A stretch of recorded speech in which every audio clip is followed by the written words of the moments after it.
지구라는 걸 우리가 자연 생태계라고 다큐멘터리를 보면 생각되지만 제가 봤을 때는 지구 하나가 거대한 하나의 농장처럼 생각되더라고요. 인간의 역할이라는 게 어떻게 해야 되느냐에 대해서 고민도 좀 하게 되고요. 예를 들면은 우리는 자연으로 돌아가고 싶잖아. 어떻게 보면은 자연이 해결해 주길 바라고 있지만 책임 있는 정원사의 역할도 해야 되지 않나. 잘 가꿔서 네. 서로가 이제 잘 공존할 수 있도록 해야 되는데 정원사가 가끔 이제 엉뚱한 생각에 꽂혀가지고 이쯤 되면 그래 자연이 잘 알아서 할 거다 하고 이렇게 하기는 이미 힘든 상황이라고. 힘든 상황이다. 네. 전 세계 땅을 반을 농업에 사용하고 있고 물의 70%를 사용하는데 이거를 내버려 두고 뭘 잘해보자라고 하는 건 있을 수가 없다. 인간의 책임이라는 그만큼 크다는 이런 느낌이었고요.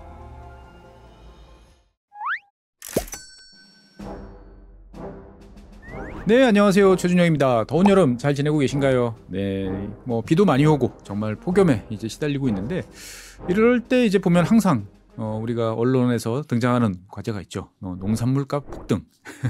항상 농업은 이렇게 뭔가 가격이 폭등해야 이제 관심의 대상이 되는 것 같습니다. 그래서 오늘도 우리 남자작 박사님 모셔서 농업과 관련한 이야기 들어보도록 하겠습니다. 안녕하세요, 박사님. 네, 안녕하세요. 네, 더운 여름 잘 지내십니까? 힘들게 지내고 있습니다. 힘들게. 어떤 일 때문에 힘들게? 일단 날씨가 너무 더워졌지 않습니까? 네. 농사 짓는 분들하고 가끔 이렇게 전화 통화를 하거나 하면은 날씨가 변했다는 걸 많이 체감하신다 그러거든요. 예전에는 좀 덥다는 느낌이었잖아요. 예. 요즘은 낮 시간에 농사를 짓다 보면은 쓰러지실 것 같아요. 네, 뭐 이 문제에 대해서 심각하게 생각해야 된다. 그래서 제가 잘 아시는 교수님하고 얘기를 하면서 예전에는 뭐 그냥 덥다 이 정도였잖아요. 네네. 요즘은 이것 때문에 건강에 문제가 있을 수도 있겠다. 그러니까요. 이 노지에서 작업하시는 분도 그렇지만 특히나 이제 하우스는 60도가 넘어가고 거기서 도 어떻게 작업을 하나 뭐 이런 생각이 들고. 그래서 막 예전에 이제 이런 과제들이 한 10년 전쯤에 있었거든요. 네네. 연구 과제들이 기후가 바뀌면 농민들이 건강이 어떻게 되느냐 그런 연구 과제들이 있었는데 네네. 옆에서 그걸 볼 때 저게 어느 정도 와닿진 않았거든요. 네네. 저게 왜 필요할까? 일본에서 이런 연구 과제가 있으니 우리도 한다 이렇게. 네네. 요즘 와서 이제 그 현장 얘기 들어보면서 기후 변화라는 게 농사 자체를 못하게 할 수도 있겠구나. 이런 느낌도 많이 들었습니다. 사실 거기까지 생각을 안 해봤는데 어떻게 보면 농민들도 다 이제 고령화되시고 체력적으로도 이제 많이 약해지신 분들이 많은데 이런 더위에 어떻게 보면은 이게 사실 그 재해지 않습니까? 산업재해지 않습니까? 예, 농업도 산업인데. 야, 이거 참. 오늘은 그러면 이 더위와 관련된 이야기입니까? 네, 농업하고 기후변화하고 어떤 연관이 있는가. 농업과 기후변화. 그리고 이번 시간에는 사실 다음에 다른 얘기를 좀 하기 위해 가지고 우리가 먹는 거 있잖아요. 먹는 게 이 기후에 어떤 영향을 미치는가. 이런 얘기를 한번 해볼까 하고. 저희 먹는 게 이제 기후에 영향을 준다. 많은 분들이 이제 그 식량이 예를 들어 많냐 부족하냐 뭐 이런 관점에서 바라보잖아요. 근데 그것도 중요한 문제이기도 하고 그다음 우리가 어떤 걸 먹느냐가 사실 또 중요하거든요. 그게 어떤 영향을 미치는가. 그것도 굉장히 중요합니다. 보통 이제 기후 변화라고 그러면은 이제 맨날 뭐 화석 연료, 뭐 주로 이런 이야기를 하는데 우리가 먹는 거 그리고 우리가 먹는 거를 뭔가 바뀌면 뭔가 역할을 하는 것처럼 말씀해 주셨는데 일단 한번 들어보도록 하겠습니다. 우리 큰 그림부터 한번 시작해 보면 이해하기 좋잖아요. 온실가스 익숙한 얘기긴 하지만 한번 더 넘어가 볼게요. 왜냐면 이걸 알아야 이제 뒷얘기를 알 수가 있으니까요. 온실가스 배출 비중을 산업별로 나눠 보면은 이게 우리가 보통은 이제 크게 나누면은 에너지와 비에너지로 나누잖아요. 그렇죠. 발전 주로 우리가 화석 연료 때문에 기후 변화가 초래해서 이렇게 얘기를 하니까 화석 연료라는 건 사실 산업별로 다 쓰지 않습니까? 농업도 쓰고 건물도 쓰고 자동차도 쓰고 다 쓰니까 그러니까 크게 보면 오른쪽 그림을 보시면 에너지 분야에서 배송되는 게 글로벌 관점입니다. 73%가 에너지 분야에서 나오거든요. 역시 화석 에너지가 화석 연료가 이제 근원이군요. 그러니까 기후 변화 대응 이러면 에너지 전환 이렇게 생각을 하잖아요. 보통 사람들이. 그러니까 그게 원자력 문제하고 태양광 문제하고 모든 문제가 이제 그 에너지가 70%를 배출하기 때문에 그렇습니다. 그 외에 이제 농업 분야라든가 산업 분야가 있는데 여기 산업은 에너지는 빼고 제철 공정에서 나오는 거라든가 이런 것만 얘기하는 거예요. 그다음 폐기물 분야가 있고 이게 한 27%좀 되는 거죠. 여기서 보면 농업이 한 18% 나온다는 걸 돼 있잖아요. 근데 농업이 당연히 그럼 에너지도 포함하고 있을 거잖아요.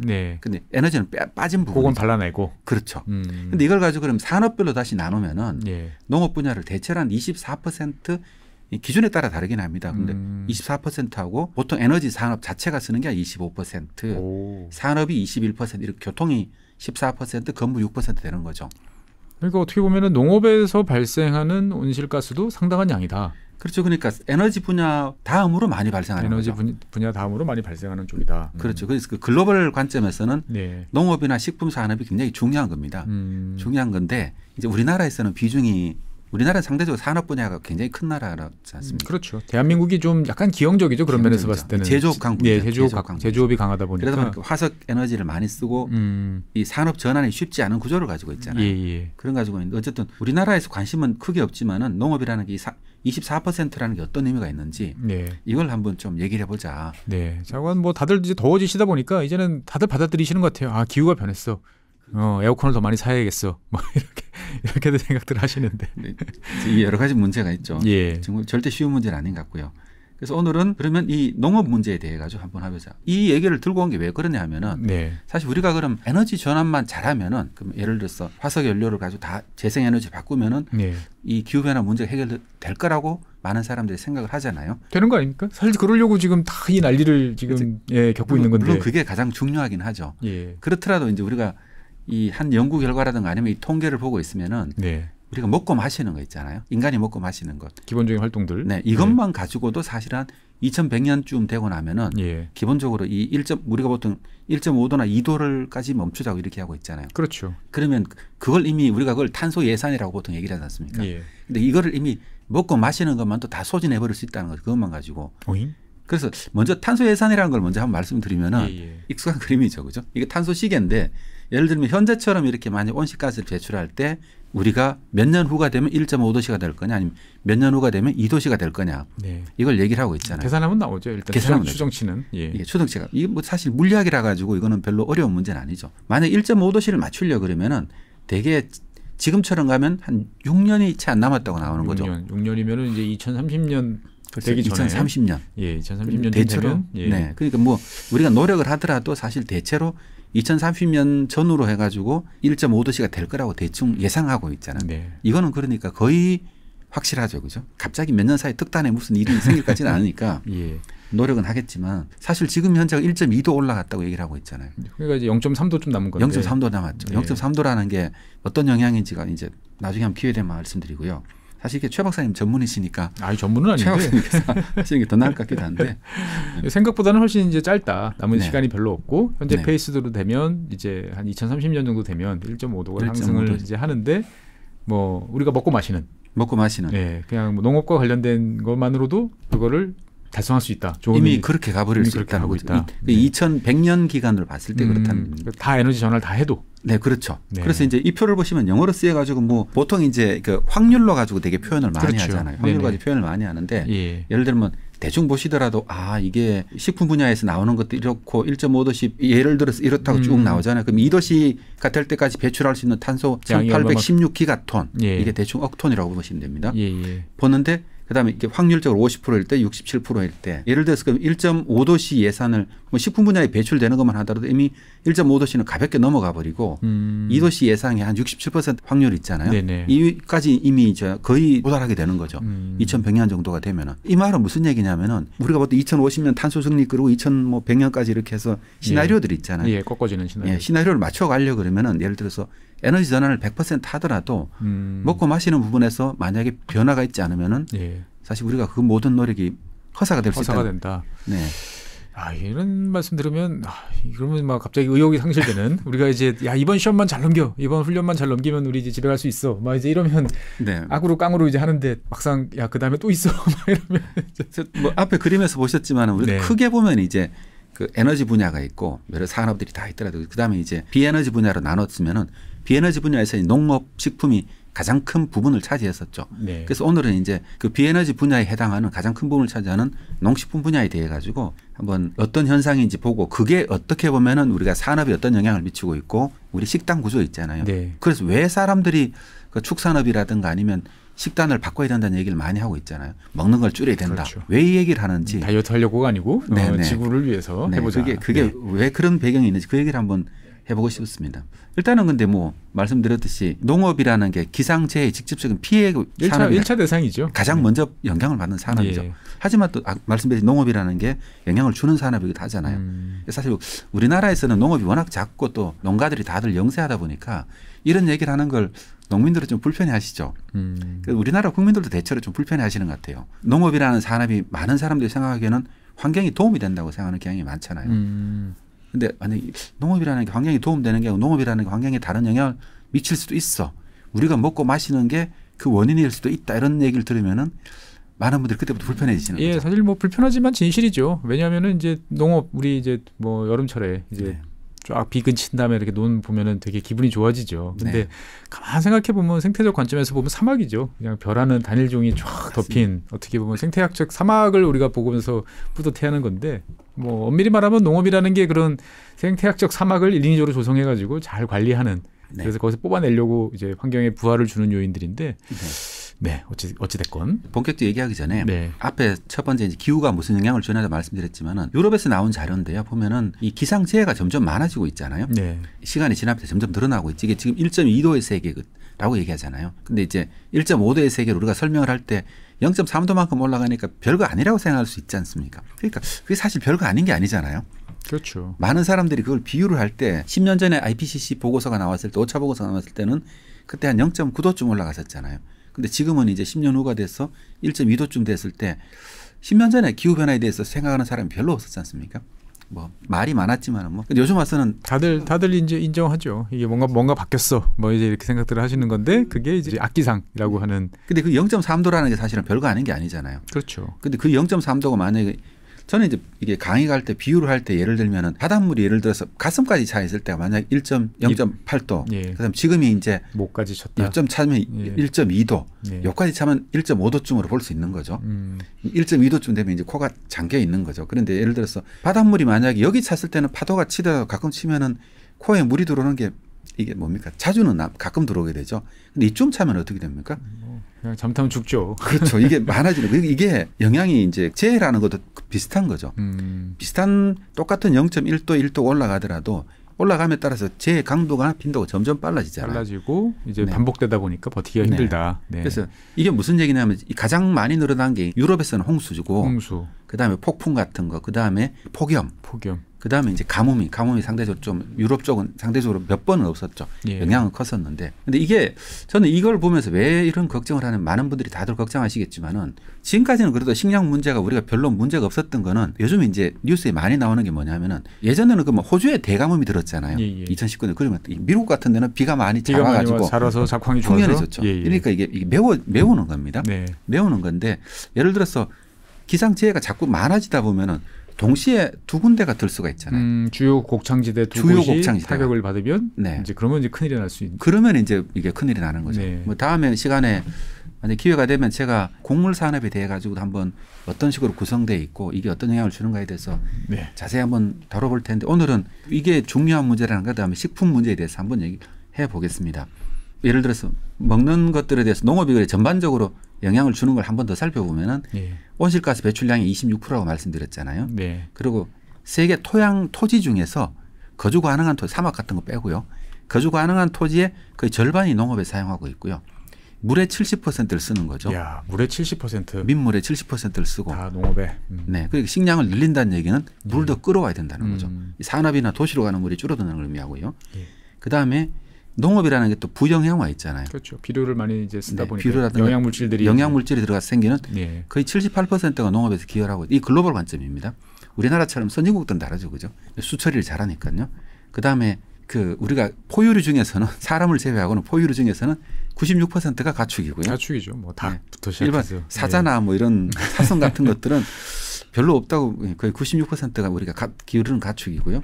그다음에 새들 조류 중에서는 71%가 닭이라든가 오리 같은 가축입니다. 어떻게 보면 뭐 어떤 사람들이 그러시더라고요. 이제 이 현 시대 지질학적으로 보면 닭뼈의 시대가 아닐까. 이 수치를 보면 뭐냐면은 지구라는 걸 우리가 자연 생태계라고 다큐멘터리를 보면 생각되지만 제가 봤을 때는 지구 하나가 거대한 하나의 농장처럼 생각되더라고요. 인간의 역할이라는 게 어떻게 해야 되느냐에 대해서 고민도 좀 하게 되고요. 예를 들면은 우리는 자연으로 돌아가고 싶잖아. 어떻게 보면은 자연이 해결해 주길 바라고 있지만 책임 있는 정원사의 역할도 해야 되지 않나 이런 생각도 많이 좀 잘 가꿔서 이제 서로가 이제 잘 공존할 수 있도록 해야 되는데 정원사가 가끔 이제 엉뚱한 생각에 꽂혀가지고 이쯤 되면 그래 자연이 잘 알아서 할 거다 하고 이렇게 하기는 이미 힘든 상황이라고. 힘든 상황이다. 전 세계 땅을 농업이 반을 농업이 사용하고 있고 물의 70%를 사용하는데 이거를 내버려 두고 뭘 잘해보자라고 하는 건 있을 수가 없다. 인간의 책임이라는 그만큼 크다는 이런 느낌이었고요. 본격적으로 이제 그 먹는 문제에 대해서 한번 해보죠. 예를 들면은 이제 그 뭐 먹는 게 어떤 영향을 미치는 환경 영향을 평가를 했거든요. 우리가 먹는 게 환경에 주는 영향. 대개 이제 전과정 평가라는 방식을 쓰고 LCA라고 그러죠. LCA. 라이프 사이클 어세스먼트라는 걸 써가지고 예를 들면은 뭐 원료를 채취해서부터 기름이든 뭐든 다 사용해가지고 폐기할 때까지 전체에 들어가는 환경 영향을 다 계산하는 방식으로 했는데요. 네, 이걸 보시면 이런 그래프들은 사실 축산하시는 분들이 굉장히 싫어하시죠. 제일 위에가 소인가요? 소가 이제 가장 많은 영향을 끼치는 걸로 나오고 있고 그 다음에 대체로 축산이 위에 하고 있죠. 예를 들어서 1kg을 생산하는데 예를 들면은 온실가스를 얼마를 배출하느냐를 이걸 나타낸 겁니다. 예를 들면 소고기 1kg을 만들려면 60kg의 이산화탄소가 배출된다. 압도적인 1등이다. 1등이죠. 전반적으로 봐서 식품업이 어떻게 구성되어 있는가. 주로 예를 들어서 소고기도 보면은 이게 여러 가지 방식들이 있잖아요. 그렇죠. 뭐 방목하는 방식도 방목하는 있고, 방식도 그다음에 있고, 이제 한 곳에 몰아서 저소처럼 안에서 키우는 방식, 우리나라처럼 이렇게 축사해서 사료를 먹이는 방식이 있고 여러 가지 방식도 있죠. 이거는 주로 이 방목에서 키우는 영향을 나타내는 거예요. 우리나라 방식으로 하는 거는 사실은 또 약간 작습니다. 상대적으로. 이 방식에 따라 많이 달라지고요. 그다음에 커피도 상당히 크죠. 커피도 상당히 크다. 네, 커피는 뭐 토양 침식이 뭐 상당히 잘 일어나는 토양이 뭐 그런 영농 방식이다. 주로 이제 뭐 여기 뭡니까 팜에서 배출되는 게 많죠. 농장에서 배출되는 게 많고 소 같은 경우는 메탄 때문에 많고요. 그다음에 이제 프론 이게 새우 있잖아요. 그렇죠? 큰 새우들 얘기하고 그다음에 돼지고기는 상대적으로 쭉쭉 줄어들죠.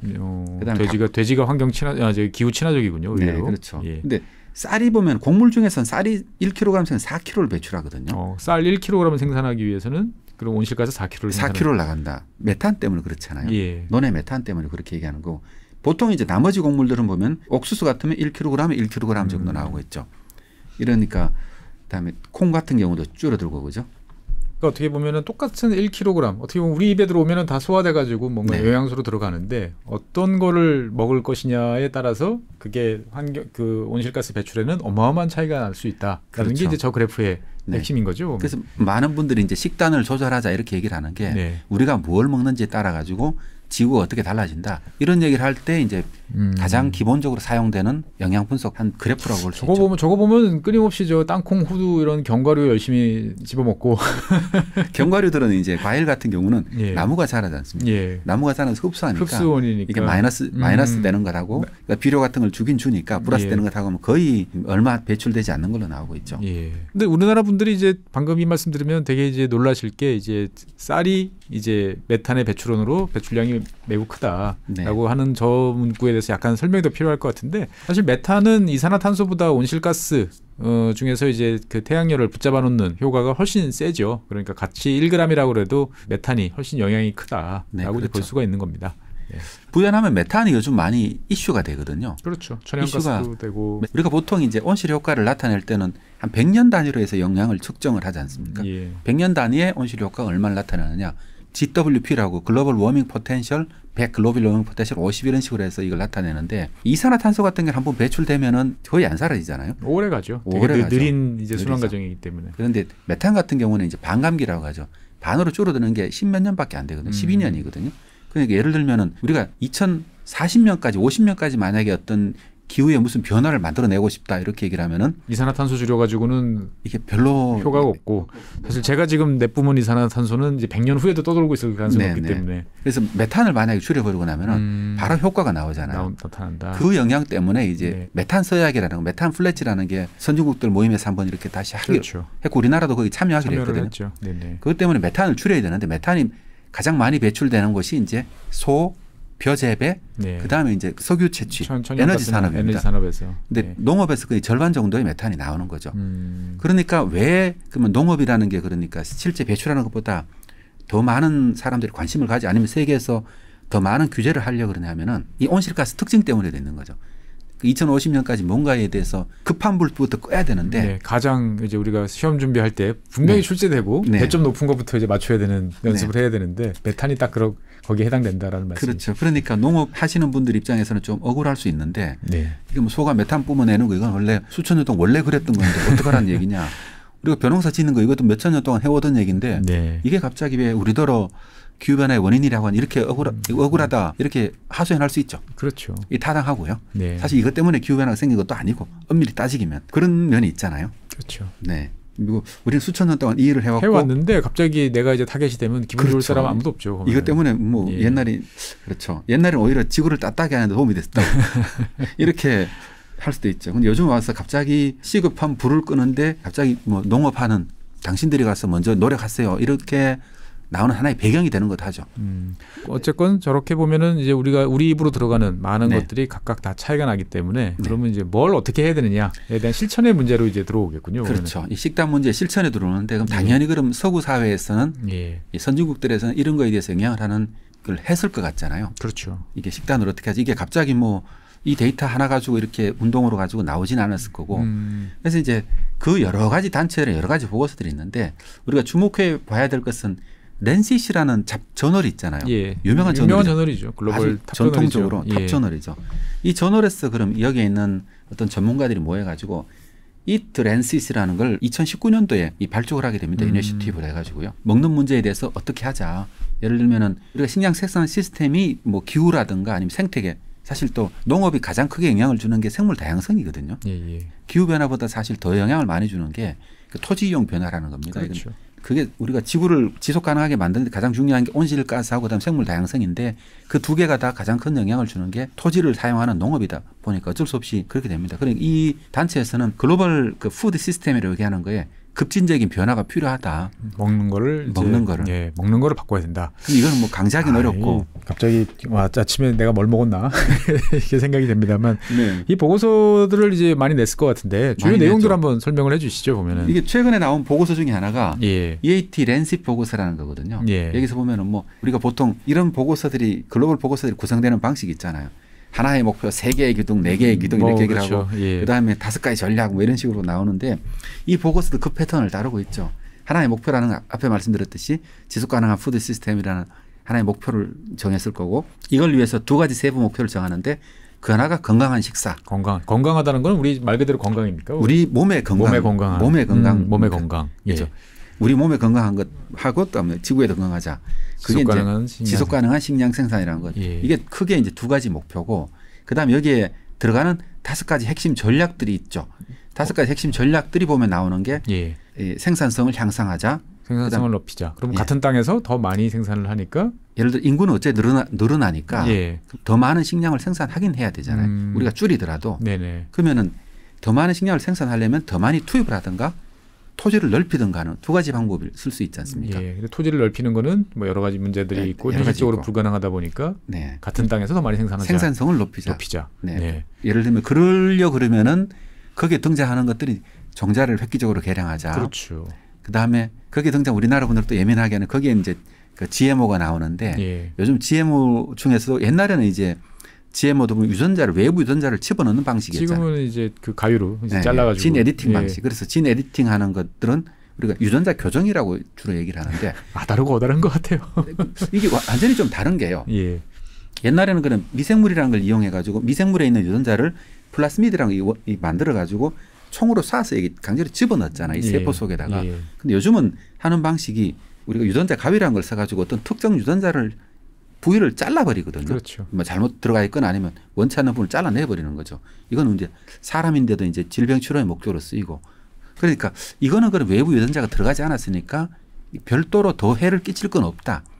그래서 이거는 중국에서도 이제 시범재배를 아니고 이미 허용돼 가지고 논란이 좀 많았고요. 유럽에서는 영국은 허용이 됐고 호주도 허용이 됐고 그다음에 유럽도 대체로 이제 허용하는 쪽으로 가고 있고 미국 같은 것도 GMO에 빼기로 되어 있고 그래서 미국은 당연히 옛날부터 GMO 자체도 남미 같은 자체를 해서 하지 않는 데가 유럽과 우리나라, 일본 정도가 남아 있는 거죠. 식량 수입국들이 되게. 그러니까 어쨌건 이제 농업 온실가스를 감축하려면 첫 번째는 같은 토지에서 더 많이 단위 면적에서 더 많이 생산을 하자. 여기에는 여러 가지 방법들이 나오는 거죠. 두 번째는 그다음에 식품 폐기물을 줄이자. 이게 기껏 그렇게 만들어놔서 사람 입에 들어가야 되는데 운송이나 뭐 이제 다 버려지는 것들을 몇 번 말씀드렸죠. 이 부분 또. 지난번에 말씀드렸죠. 말씀드렸죠. 먹는 과정에서 버려지는 것들이 있고 먹는 데까지 오는 과정에서 버려지는 것들이 있다. 선진국은 주로 여기서부터 먹는 과정에서부터 버려지는 것들이 많고 개도국들은 보면은 인프라가 부족해가지고 오는 과정에서 버려지는 것들이 많다. 이걸 어떻게 각각 전략이 다른 거죠. 그럼 이걸 어떻게 그러면 개도국에 대한 농업 투자가 필요하고 소비자의 습관이라든가 제도 같은 것들 있잖아요. 식품 유효기간 아니면 소비기한 같은 것들 우리가 먹을 수 있는데도 버리는 것들이 많잖아요. 그 유효기한 때문에 그런 것들을 개선하자는 게 있고 그다음에 이제 적게 먹자는 얘기 한마디로 건강을 끌어줘요. 다이어트 합니다, 여러분들. 네. 저도 다이어트 좀 해야 되는데 너무 몸실가스를 줄이려면 다이어트. 여러분들이 덜 드시면 자연스럽게 이게 또 건강한 칼로리라고 얘기를 하는 게 사실 이제 비만이 가장 큰 질병이라고 하고 있잖아요. 요즘 이게 아마 사망률에 가장 큰 영향을 미치는 것도 비만이고. 요즘에 보면 알 수가 없어요. 이 저기 뭐죠? 이 혁신적인 비만 치료제 이런 게 이제 등장해서 FDA 승인을 받아가지고 곧 나온다 그러는데 그러면 사람들이 이제 비만 걱정이 없으면 이제 스트레스 다이어트 스트레스 없이 그냥 잘 살 수 있냐? 그게 아니면 더 먹고 또 다이어트 약 먹고 이런 식의 또 이상한 행동이 나올지. 저도 모르겠습니다. 이 혁신적인 다이어트 그 약제에 대해서 어제 문여정 상무님이 나와가지고 언더스탠딩에서 하는 걸 잠시 봤었거든요. 그분하고 이제 개인적으로 좀 친한데 가끔 얘기 들으면서 세상이 이렇게 또 다 연결이 됩니다. 그래서 그런 것들도 나오는구나. 근데 그리고 전에 그런 걸 쓰기 전에 좀 적게 먹자. 적게 먹자. 적게 먹자. 그게 제일 좋죠. 그게 가장 좋다. 그다음에 농사 방법을 개선하고 비료 관리를 개선하거나 아니면 주로 이 축산 쪽에서 메탄이 문제였잖아요.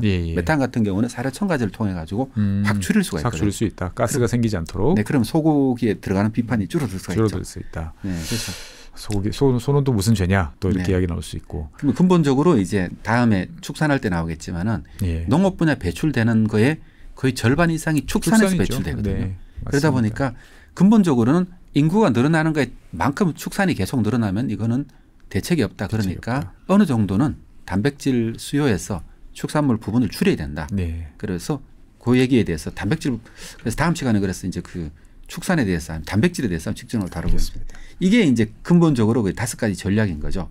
5가지 전략이고 뭐 그래서 이걸 통해 가지고 예를 들면은 줄일 수 있는 게 얼마만큼인지 얼마만큼인지 각각의 기술들이 생산성을 높이는 걸 통해 가지고 14% 우리가 예를 들면은 정상적으로 했을 때 1,300 한 60억 톤 정도가 이렇게 1조 3천원 굉장히 많은 기가톤이죠. 기가톤 정도가 배출되는 걸 가지고 엄청난 숫자입니다. 이게 2100년까지 했을 때요. 그런데 이걸 가지고 14%는 생산성 향상. 그다음에 식품 폐기물을 반쯤 줄이면은 나머지를 또 줄이고.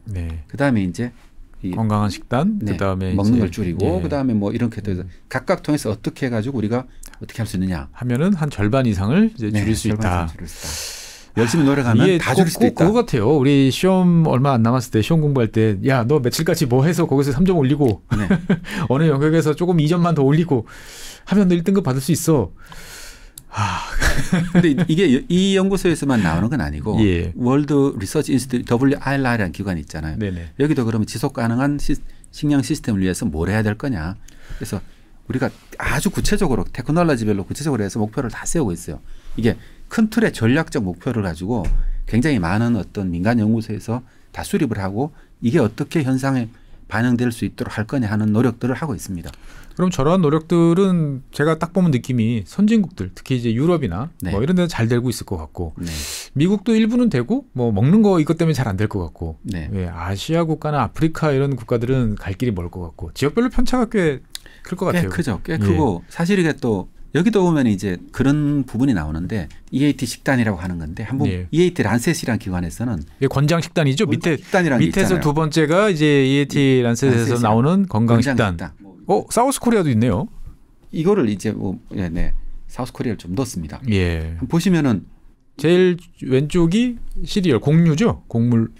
시리얼 곡류고요. 그다음 루트라는 거는 이제 그 감자나 고구마 같은 양 같은 것들이죠. 그다음 채소. 저 안 봐도 고기일 것 같아요. 갈색, 고기 같죠. 보면 선진국들은 보면 양 자체가 많습니다. 그죠? 많이 먹는다. 양 자체가 많이 먹죠. 그리고 선진국들 같은 경우에는 미국 같으면 거의 1000g 이상을 더 먹고 있죠. 우리나라는 보면은 500g 정도를 더 먹고 있네요. 더 먹고 있고. 우리가 일본보다 훨씬 많이 먹는군요. 많이 먹고 있죠. 일본은 보고 있으면은 그 표준 그 권장 식단하고 거의 비슷한데 뭡니까? 오히려 육류 같은 건 오히려 더 적게 먹고 있는 것 같고 있잖아요. 생선이 많이 먹고 생선을 좀 많이 먹고.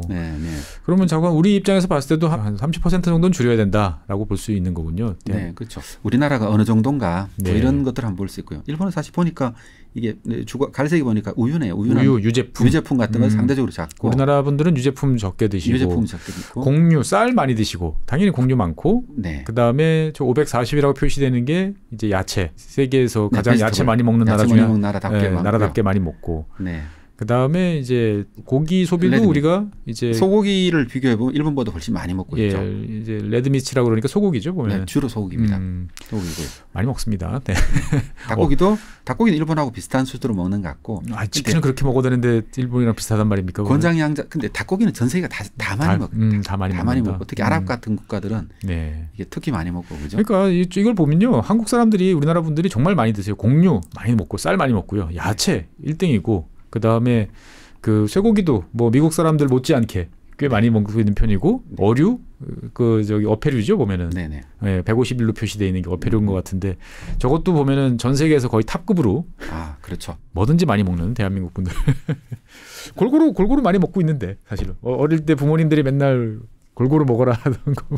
그렇죠. 어쨌든 우리나라도 굉장히 많이 먹고 있고요. 많이 먹고 있다. 근데 뭐 줄여야 되느냐?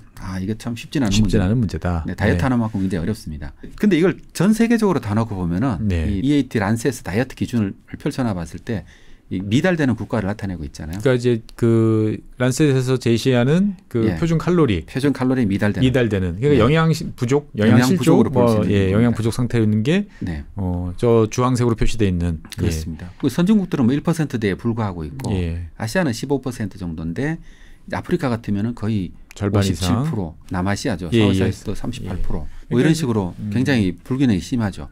그러니까 이제 한쪽에 쏠려 있다. 많이 먹는 사람들 많이 먹어서 문제. 또 나머지 지역은 또 먹을 게 없어서. 근데 이제 앞에서 축산 얘기를 하면서 그 기후 변화에 가장 많은 영향을 준 분들이 누구냐 하면은 예를 들면은 선진국 분들이잖아요. 그렇죠. 선진국 분들이고 가장 피해를 받는 분들이 개도국 분들인데 개도국 분들은 가장 영양도 이제 부족하고 이게 참 세상이 불공평하다는 생각이 많이 들고 있고요. 그 다음에 이런 걸 강제하기 위해 가지고 여러 가지 산업적인 움직임들이 또 있잖아요. 산업적인 움직임들인데 예를 들면은 페어라는 그 하나의 그 협회 정도로 봐야 되겠죠. 이니셔티브라고 하는 거니까 참 번역이 어려워요. 이니셔티브를 우리말로 옮기기가 이게 정말 번역하기 어려운 단어 중에 하나 같습니다. 맞습니다. 적절한 단어가 없는 것 같아요. 근데 70조 달러죠. 70조 투자자들의 회원사쯤 되거든요. 근데 70조 달러를 운영하는 전체 투자사들의 그걸 다 합치면은 그러니까 엄청난 규모의 펀딩을 하는 회원사를 거느리고 있고, 거느린다는 표현 좀 맞지 않고, 그러면 이 회원사들인데 대해 가지고 이 투자사들이잖아요. 그러면 이 식품기업에 투자하는 회원사들이 어떤 식품기업에 투자를 해야 될지 말아야 될지를 컨설팅하거나 데이터를 분석하거나 해서 조언을 하는 역할을 합니다. 이 기관에서요. 그래서 이 기관에서 하는 게 뭐냐 하면은 예를 들면은 소고기를 하는 그 회사 있잖아요. 온실가스를 배출을 많이 하거나 오염물질을 많이 배출하는 회사가 있으면 분석을 해서 여기에는 투자하지 마세요 하는 이런 식의 주는 거죠. 펀드 행동주의의 이제 일환이다라고 그렇죠. 이제 볼 수가 있겠습니다. 네. 굉장히 여러 가지 생선에 대해서, 소고기에 대해서 아니면 여러 가지 환경을 분석하고 각각의 기업들의 영향을 분석해 가지고 이걸 투자자들이 정보를 제공하는 겁니다. 그래서 투자자들이 어떤 기업 투자하지 말자, 투자하자 뭐 이런 거 있잖아요. 근데 제가 우리나라에서는 사실 식품업체들은 저도 사실 이게 별 큰 관심이 없었거든요. 알고는 있었는데 왜냐하면 우리나라가 수출을 많이 안 하고 있잖아요. 최근 들어 좀 늘어나고 있습니다만. 그렇죠. 그래서 저도 그래서 우리나라는 사실 수입이 한 500억 달러 되고 수출은 한 120억 달러쯤 되거든요. 그러니까 식품 수출이, 농식품 수출이 대부분 이제 가공식품 수출이죠. 그러니까 수출이 중요하지 않다고 생각했는데 가만히 생각해 보니까 이게 굉장히 좀 영향이 올 것 같더라고요. 예를 들면은 우리가 만두 많이 수출하고 있잖아요. 그렇죠. 만두 많이 수출하고 라면도 많이 수출하고 있고. 주로 가공식품들 많이 수출하고 있죠. 이게. 근데 만두가 특히 인기가 좋고 요즘 미국 같은 데서는. 근데 만약에 월마트나 이런 곳에서 그러면은 탄소 발자국을 계산해 가지고 그러면 만두는 상당히 불리합니다. 보면 불리해져 버리죠. 육류 많이 들어가잖아요. 육류 많이 들어가고 다 콜드 체인으로 가야 되기 때문에. 만약 그렇게 됐을 경우에 그러면 우리나라 산업적인 타격을 입을 수밖에 없겠다 싶더라고요. 그래서 남의 일이 아니다. 남의 일이 아니죠. 이런 부분에 대해서 우리나라 기업들은 얼마나 준비하고 있는가. 투자자들도 좀 생각 좀 해보셔야겠군요. 당장 매출이 좋다라고 해서 보기보다는 그 속에 있는 리스크를 생각해 보면 이제 잘못하면 타겟이 될 수도 있다. 그런 걸 통해 가지고 어떻게 보면 아리백처럼 그죠. 이 산업에 대해서 강제를 하기에는 그런 역할을 하고 있는 것 같더라고요. 다른 기업들의 사례를 한번 가져왔었거든요. 예를 들어 이미 식품 기업에서는 탄소 중립을 선언한 기업들이 있습니다. 몇 개 있거든요. 근데 캐나다에서 메이플 리프 푸드라는 회사인데 이 회사에서 이제 그러면은 이 보고서를 중에서 하나를 살펴봤습니다. 이 회사가 내세우는 게 세계 최초로 2021년도에 받았는데요. 세계 최초로 주요 식품 기업 중에서 탄소 중립을 달성한 기업이다. 이렇게 했죠. 왠지 캐나다 기업은 충분히 달성할 것 같은데. 그런데 이 회사 주로 육가공 제품을 판매하거든요. 네네. 예를 들어서 식품업체들이 사실 쉽지가 않습니다. 이게요. 예를 들면 우리가 보통 얘기를 할 때 이것도 역시 최 박사님 전공 분야 좀 비슷한 것 되는데 예를 들면 우리가 스콥 1, 2, 3를 얘기하고 있잖아요. 온실가스를 할 때. 스콥 1은 내가 직접 하는 예를 들면 기름을 쓰거나 할 때 그걸 얘기하는 거고 스콥 2는 이게 전기를 갖다 쓰는 거 있잖아요. 이건 외부에 들어오니까요. 이걸 얘기하는 거고 스콥 3는 그다음 공급망 전체를 이야기하잖아요. 그렇죠. 그러면 소고기를 사면 소고기부터 시작해서 모든 게 다 들어가는 거죠. 이게 운송까지 다 해가지고요. 그렇게 됐을 때 예를 들면은 보통 우리가 식품 기업들이 얘기할 때 우리나라는 현재 아마 스콥 2 정도까지가 기업이 신경을 쓰고 있는 것 같더라고요. 근데 스콥 3까지 가는 건 잘 없죠. 우리나라에서는. 근데 만약 이걸 하려고 그러면 첫 번째는 이제 우리가 인벤토리 기업에서 어떻게 배출되는지 자세히 분석을 해야 되고 그다음에 내가 공장에서 뭘 노력해서 줄일 수 있는 건 줄이잖아요. 네. 그렇지만 이게 식품 기업들이 그럼 대부분 배출이 어디서 나오냐면 공급망에서 가져오는 것이 나오거든요. 그렇죠. 운송 과정에서 부피도 크고 그다음에 또 식품 같으면 특히 원료가 대부분이죠. 그렇죠. 축산물이 대부분이죠. 그러면 이 얘기 뭐냐면은 축산물 공급망에서 이걸 관리하지 않으면 80%를 못 줄인다는 거죠. 아무리 내가 내 공장에서 열심히 줄이려고 노력해봐야 그건 16%밖에 안 되고 그럼 결론적으로 80%를 차지하게 되는데 결론적으로 가장 크게 그중에서 가장 많이 나오는 게 어디냐 하면은 이게 생산에서 나오는 거죠. 생산에서 나오는 거고 그다음에 뭐 주로 생산에서 나옵니다. 이게 자기가 구매하는 거 있잖아요. 구매할 때 어디서부터 이 물건을 사오느냐. 식품업체가 제일 많이 사오는 게 뭐 축산물일 거 아니에요. 그렇죠. 육가공업체니까. 축산물 자기가 직접 생산하든 서드파트에서 사오든. 그럼 이 식품기업은 만약 탄소중립 기업을 달성해 예를 들어서 CJ가 만두를 수출하잖아요. 그럼 CJ 입장에서는 그러면은 원료에 들어가는 돼지고기를 관리를 해야 되는 거죠. 만약 월마트에서 탄소중립 해야 하는 바뀌었다 이렇게 하면은 그럼 CJ 쪽에서는 1, 2는 다 노력했잖아요. 그렇죠. 그렇지만 3는 그다음 축산물을 구입해야 되는 거죠. 이 탄소중립 농장이 또 있어요. 탄소중립 농장 또는 탄소중립 뭐 돼지 뭐 그렇죠. 이제 이런 이제 아이템들을 골라가지고 세워야 되는데 아니면 최대한 낮거나 그러니까 낮춰야 이게 되죠. 쉽지 않을 것 같아요. 쉽지 않은 거죠. 쉽지 않은 거. 그럼 이 회사들은 당연히 어떻게 하겠냐 하면은 이 자기가 줄일 수 있는 거 있잖아요. 자기가 줄일 수 있는 건 내부의 최대한을 줄일 거고 공급망에서 줄일 건 최대한 줄일 거고 뭐 농장에다 얘기를 해가지고 탄소중립 하라 이렇게 할 수도 있고 그 다음 하는 것들은 직접 못 줄이는 걸 오프셋 한다 그러거든요. 예를 들어서 상쇄죠, 상쇄. 그러니까 나는 못 줄이지만은 다른 활동을 통해서 내가 배출하는 걸 이 공급망 그러니까 전체에서 줄이겠다. 공급망 전체 하는 걸 하겠다. 그건 오프셋 활동이 뭐냐면 예를 들면은 뭐 이 바이오가스에 투자를 한다든지 나무 심는다든지 나무를 심다든지 재생에너지를 투자를 한다든지 아니면은 뭐 온실에도 투자를 했는데 이 회사 같은 경우는 11개 프로젝트를 투자했더라고요. 주로 이제 보면은 온실에서 그 목재를 이용해 가지고 바이오매스 에너지를 사용해서 온실의 열을 대체하거나 이런 식으로 계속 옵셋을 하는 거죠. 상쇄를 시키는 거죠. 그러니까 이제 기업 입장에서 봤을 때는 우리가 보통 생각했을 때 온실가스를 줄인다라고 생각하면 이제 내 공장, 내 현장에서만 생각을 하는데 이제 전체로 놓고 보면 할 일이 되게 많은 거고. 그렇죠. 특히나 이제 농업처럼 이제 식품 가공 업체들 같은 경우는 그 것들에 대해서 특히 공급망 쪽에서 의존하는 경향이 크기 때문에 그걸 잘 신경을 이제 써야 된다. 이제 요약이 될 것 같은데. 그렇습니다. 실제로 보면 근데 매우 어려울 것 같아요. 방금 이제 만두도 말씀해 주시고 이렇게 저도 이렇게 몇 가지 생각을 해보는데 야 저거 우리나라 기업이 만약에 우리나라 이제 식품 기업들이 달성하겠다 생각하면 참 깝깝한 일이겠다라는 생각이 많이 들어요. 그렇죠. 그래서 이제 이게 또 어떻게 보면 우리나라 농업 같은 경우는 이게 가공하는 건 우리나라 내부적으로는 사실 문제가 없잖아요. 그러니까 우리나라 농업은 주로 내부적으로 돌아가니까요. 내수가 대부분을 차지하고 있고 수입이 많으니까 당장 뭐 생각나는 게 이제 어묵 같은 거 보면은 이제 물고기 잡으려면 당연히 이제 대량의 이제 기름 써가지고 바다로 나가가지고 그걸 갖고 와야 되는데 그럼 그 과정에서도 많이 발생하고 그다음에 또 튀겨야 되잖아요. 튀기는 기름들은 다 또 팜유나 또 어디 해외에서 또 들여와야 되고. 야 이게 어디서부터 줄여야 될까 생각해보면 참 갑갑한 일인데 어떤 기업들은 또 저렇게 잘하고 있으니까 너희들은 왜 안 하냐 이런 소리를 또 많이 들을 수밖에 없는 상황이라는 거죠 보면. 그래서 아마도 이것도 그래 우리나라 식품 산업에서도 경쟁이 될 수밖에 없다고 생각하거든요. 예를 들면은 메이플리프라는 회사가 우리나라 육가공 제품을 수출하게 되면은 탄소 중립 육가공 제품이 들어오게 될 거잖아요. 들어오게 되고 그럼 거기에 대해서 이제 뭐 유통업체나 이런 업체들은 이제 아무래도 달성하는 것들을 내가 매대에 전시하는 게 당연히 이제 유리할 것이기 때문에 그렇죠. 어드밴티지를 줄 것이고 그렇게 되면 이제 전통적으로 생산하거나 이제 이런 방식으로 생산하는 기업들은 영향을 받고 이제 불이익을 당할 가능성이 높다. 그렇죠. 아무래도 소비자들은 국산품을 국산이라고 선택할 거냐, 아니면은 탄소 중립된 수입산을 수입할 거냐. 이건 참 어려운 문제인데 어려운 문제죠. 어떻게 보면 남의 문제라고 우리는 계속 생각을 하는데 이제 우리가 맨날 먹는 식품에서도 사실 이런 거를 이제 고민을 해야 되는군요.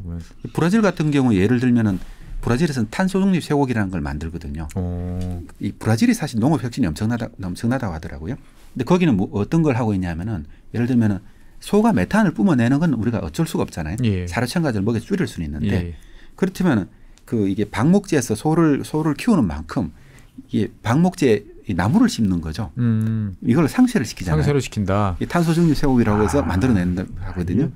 한쪽에서는 밀림을 막 베는 것 같고 한쪽에 나무를 심고 뭔지 잘 모르겠습니다만 어떻든 간에 만약에 이것도 우리가 이게 기준을 정할 때 실제로는 브라질에 갔다 온 사람들 얘기로는 브라질 밀림이 사라지고 있는 건 아니더라. 예를 들어서 뭐 약간 사바나 지역 있잖아요. 방건조 지역. 그쪽에 있는 것들이 주로 됐고 요즘 소방목지로 사용되던 것들이 이제 요즘은 옥수수나 콩을 많이 재배하고 있고 뭐 이런 이게 우리가 생각하는 거하고 좀 다른 면들이 또 있는데 물론 그런 것도 있고요. 근데 이제 우리나라 이제 한우 농가들도 이제 고민스럽게 되는 거죠. 네. 그래서 오늘 쭉 이야기를 이제 여러 가지로 이제 좀 해주셨는데 보면 이제 단 박사님께서 계속 이제 고민하시는 게 이제 뭔가 먹는 문제는 되게 이제 기후에 중요한 영향을 준다라고 강조를 하시는데 그 핵심 포인트가 이제 어떻게 보면은 이제 육류 축산 이쪽이다 보니까 계속 말씀을 이렇게 하시다가 말한 듯한 시원스럽게 얘기를 할 수 있는데요. 근데 이제 이거는 균형 잡힌 얘기를 해야 되기 때문에 저도 이제 와서 좀 시원하게 얘기를 하고 가면 좋겠다 싶은 생각을 많이 하는데요. 시원하게 하십시오. 이해를 좀 해주시면 고맙겠고요. 근데 어쨌든 뭐 이런 것들이 우리가 예를 들어서 산업계도 이게 아리백이라든가 이것 때문에 굉장히 비상이 걸렸잖아요. 그 재생에너지가 재생에너지를 뭐 해야 되는데 재생에너지는 없고. 네, 맞아요. 이것도 우리나라 산업 전체에 이제 핸디캡으로 작용하고 있잖아요.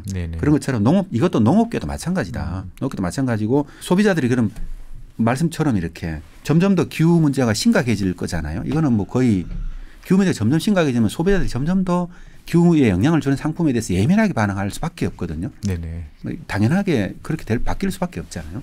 그랬을 경우에 그럼 우리나라는 어떻게 대응할 거냐. 우리나라가 이 단순히 국산이라는 걸로 가지고 소비자들한테 얼마나 어필할 수 있을 거냐.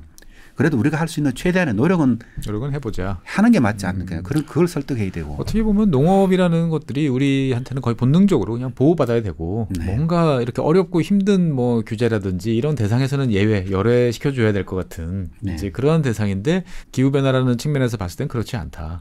분명히 자기 롤이 있고 해야 될 몫이 있으니까 그 몫을 미리미리 이제 잘 하려고 노력하지 않으면 크게 한 방 맞을 수 있다. 그래서 마지막으로 이제 유럽에 그러면 이건 기업 차원에서 단체나 기업 차원에서 말씀을 드렸잖아요. 당연히 그럼 정부 차원에서 정책 차원에서 이 문제를 다루게 되거든요. 사실 이거에 대해서 EU의 정책을 한번 들고 와봤는데요. 우리가 2023년부터 5년 단위로 대개는 이제 EU가 5년 단위로 농업 정책을 세우거든요. 그걸 공동 농업 정책이라고 얘기를 하고 EU 정책의 핵심이죠. 사실 Common Agricultural Policy CAP라고 줄여 부르죠. 그래서 왜냐하면 EU가 22개국인가 모여있던 나라다 보니까 우리나라처럼 개별 산업 정책을 세우기보다는 EU는 주로 이런 환경 정책이 주로 이게 중심이거든요. 이걸 하기 위해 가지고 들어가는 게 이제 농업 보조금이라는 겁니다. 그러니까 EU의 농업 예산의 90%는 직접 보조로 지급되고 있거든요. 우리나라는 개별 사업 단위로 이렇게 보조금이 지급되거나 이렇게 하는 방식이 우리나라 방식이고 EU는 우리랑 완전히 다르죠.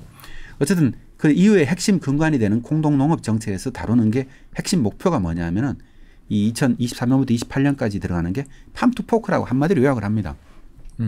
이게 뭐냐 하면은 그 지속 가능한 생산, 그 다음에 지속 가능한 가공과 유통, 그 다음에 소비, 그 다음에 지속 가능한 소비. 이게 뭐 헬스 아까 전에 얘기했던 거 EAT 컨셉이 거기하고 비슷하죠, 그죠? 적게 먹고 그냥 이렇게 하는 거. 그 다음에 그 웨이스트를 줄이자. 폐기물 줄이자. 이게 당연하겠죠. 이 각 단계별로 어떻게 하느냐가 이유의 핵심적인 예행을 하고 있고 그 타겟을 보고 있으면은 생산 부분에서는 농약이라든가 아니면은 양분 로스 같은 걸 줄이자, 축산에 사용되는 그 항생제 같은 걸 줄이자, 그다음에 유기농업을 25%까지 늘리자. 이게 이제 2030년까지 농업 정책을 만들어가고 있는 거죠.